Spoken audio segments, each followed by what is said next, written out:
সবাই চাই না?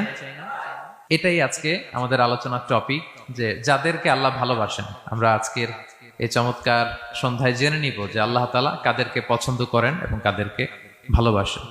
এবং প্রিয় ভাই এবং বোনেরা, আল্লাহ তাআলার ভালোবাসা অর্জন এটা মানব জীবনের সবচাইতে বড় সৌভাগ্যের বিষয়।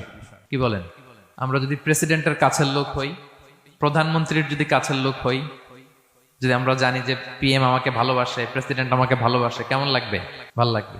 আর যদি আমরা এটা জানতে পারি যে রব্বে কারিম আল্লাহ রব্বুল ইজ্জা ওয়াল জালাল তিনি আমাকে ভালোবাসেন, কেমন লাগবে আমাদের? এই ভালোবাসাকে আমরা বলে বুঝাতে পারবো?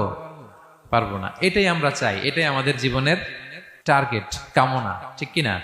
তো একজন প্রকৃত মুমিন সেই যে আল্লাহর সান্নিধ্য পেতে চায়, আল্লাহ তাআলার ভালোবাসা সে পেতে চায়।